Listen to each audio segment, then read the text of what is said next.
welcome to Watch It Played. My name is Rodney Smith, and in this video, we're going to learn the 2 to 4 player game, Oceans, published by North Star Games, who helped sponsor this video. Here you'll enter a vast underwater cosmos, a mysterious interconnected world of tentacles, sharp teeth, and black ink, where your survival will depend on your ability to adapt to the unexpected. The secrets of the sea are waiting to be discovered, so join me at the table and let's learn how to play. Oceans includes an introductory reef variant, which is explained here, but in this tutorial, we'll be learning the full standard rules. To set up, first place this reef and ocean board in the center of the table. The ocean board is split into 3 main areas known as zones. In the first zone, set the Cambrian explosion card, ensuring that the reef variant side is face down. Also, place the stack of 24 species sheets next to the reef. These are the population tokens, and the amount you'll use is based on the number of players. In a 2-player game, you'll use the 100 orange and white fish. For 3 players, you'll add in these yellow and green fish, and with 4 players, the blue fish would be added in too. For this tutorial, though, we'll be demonstrating a 2-player game, so we'll return these unused tokens to the box. No matter how many players you have, you'll also set these 60 reserve tokens nearby for use later in the game. After creating the supply of population tokens, divide them into 4 roughly equal piles and place one into each of the 4 locations: the reef and the 3 ocean zones. And again, don't worry, the number of tokens in each section does not have to be exactly the same. Next, shuffle these scenario cards and draw one to place below the first ocean zone, and then draw another to place below the second zone. The rest of the scenario cards you can return to the box. The cards with this back are the surface deck, which you'll shuffle into a face-down pile, dealing 6 of them to each player. You then draw and place the top card from it into a discard pile. Now look at the value here in its bottom left-hand corner. This is known as its migration number.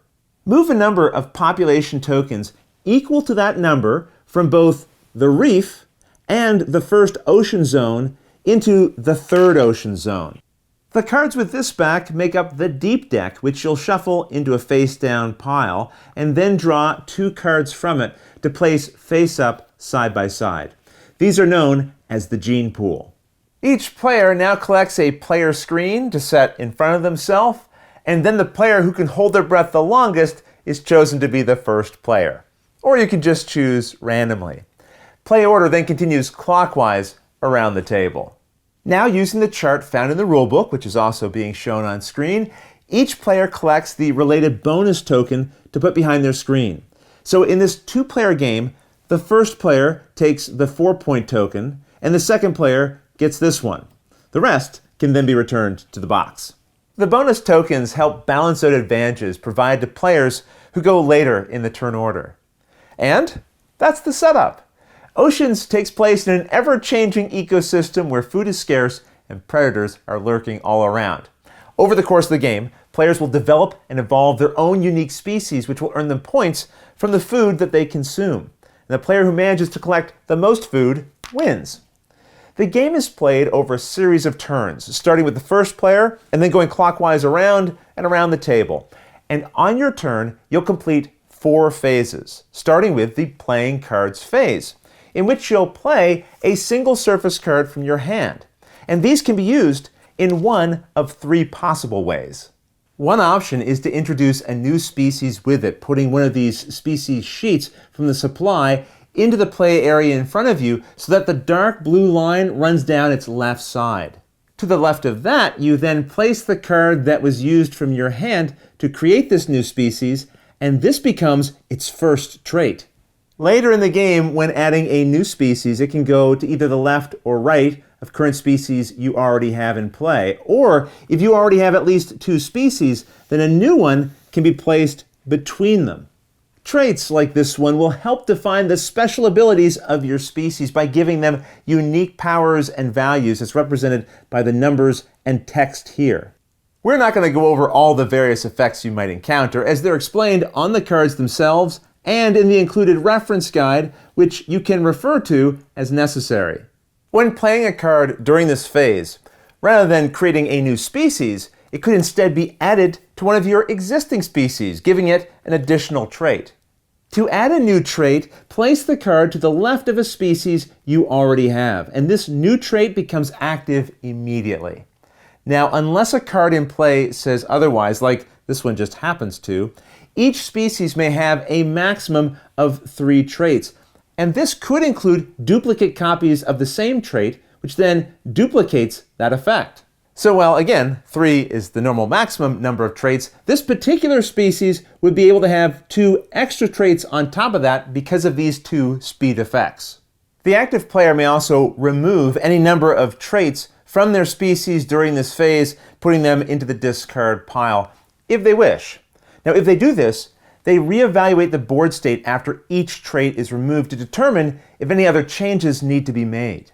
For example, if we removed this card, which says that you may then have 2 extra traits, we now have more traits than our species is allowed to have, which would normally be 3. So we also have to remove at least 1 other trait. Rather than play a card to create or modify a species, it can instead be played to migrate population tokens. To do this, you'll move a number of population tokens equal to its migration value here, which in this case happens to be 6, from any one of the 4 locations to any other single location. And if the migration number is greater than the number of tokens in the area that they'll be moved from, then you only move what's available there. If a surface card is played to take the migrate action, discard it face up to the discard pile. But as we'll see later, you may eventually have deep cards, which have this back in your hand, and they can also be used to migrate, but if so, they're removed from the game instead. And we'll learn more about these types of cards a little bit later. And that ends the playing cards phase. So next, the active player begins the second phase of their turn, feeding one of their species.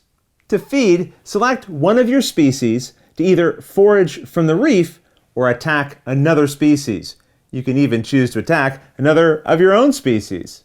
Now, if you choose to forage, add your species' green icon values together to get its total forage value. This is the number of population tokens that it will collect from the reef and then add into the spaces of its species sheet. When gaining population tokens, you must place them on the outlined spaces for them here, but you may not cover this fish bones space unless it's the last available spot, and we'll see why that matters a little bit later. A species may forage even if none of its traits have any green icons, because every species has a minimum forage value of 1. The exception is a species with a trait that features this no foraging icon, which means it can't forage even if it has other traits that would normally allow it to. Nibbling the reef for nutrients is fine, but some species develop heartier appetites. These will feed by attacking other species. To do this, target any other species, including one of your own. Then add the values of all the red diamond icons on the attacking species traits. This is its total attack value, 5 in this case. Then take a number of population tokens from the target's species board equal to this value and move them to the attacker's board. If they have fewer population than the total of your attack value, just take as many as you're able.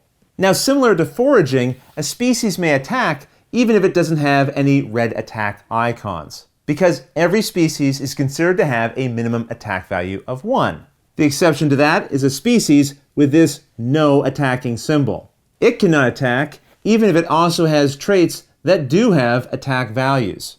Some species have traits that defend against attacks, and these will have a yellow shell icon.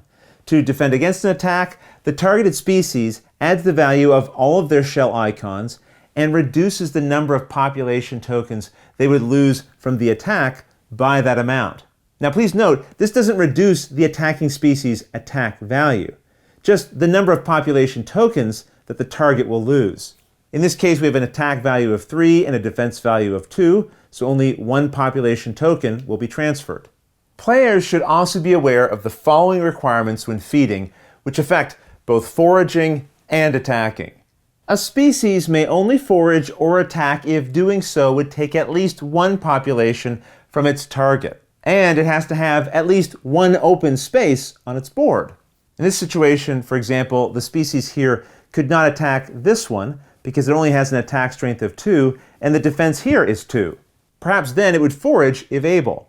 A species also can't take any more tokens than the number of empty spaces it has, and any extras would be ignored. That said, if possible, a species must take tokens equal to its total forage or attack value. It cannot choose to take fewer.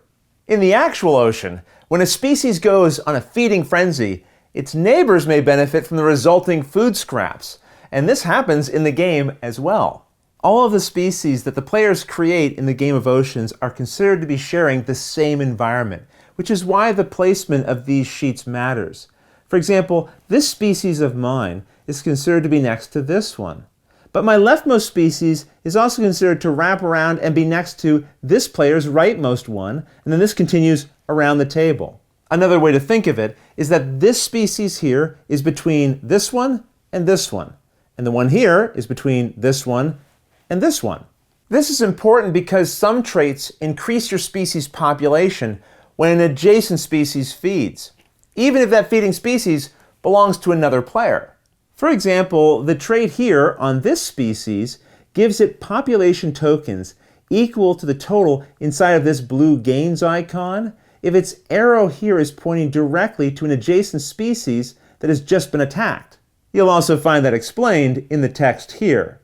Tokens acquired by gains icons come from this first ocean zone. If that zone is empty or becomes empty, continue taking tokens from the second zone, and then from the third one if the second one empties. Whether you foraged or attacked, the last step of the feeding phase is to check for overpopulation. At this time, no matter whose turn it is, every species board that is completely filled will suffer from overpopulation. This requires the player to remove all but 5 tokens from each overpopulated species, placing them in either the reef or any single ocean zone of their choice.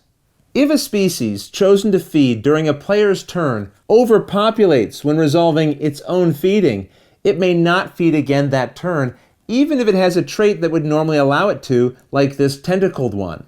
Just know that if through some effect you cause a different species to overpopulate, that does not end the active species feeding phase. As we saw during the playing cards and feeding phases, it's possible for one or more of the ocean zones to be emptied of tokens, and this can make important changes to the gameplay. For example, when the first zone empties, the Cambrian explosion card there is removed and then goes into effect, remaining in effect for the rest of the game, even if tokens are later put back into its zone. As explained here, from this point on, players will now be able to play 2 cards during their playing cards phase. What's more, instead of being restricted to only playing cards from the surface deck, you may now also play cards from the deep, which have this back, if you have any. And again, we'll see how to acquire these a little bit later. Just know that since cards from the deep are more powerful, when using them to create or add to a species, you must move population tokens equal to its migration number from your score pile into the reef or an ocean zone. As we'll see later, your score pile will be kept behind your player screen. So that's one of the things that can happen when the first ocean zone is emptied. But that's not all. Emptying either the first or second ocean zones will trigger the related scenario card below them. And there are 2 different types of scenarios, blue and purple. Blue scenarios have an ongoing effect. But if a token is later placed back in its zone, perhaps due to migration, then the scenario stops until it's emptied again. Purple scenario cards have an effect that triggers once, each time the zone is emptied.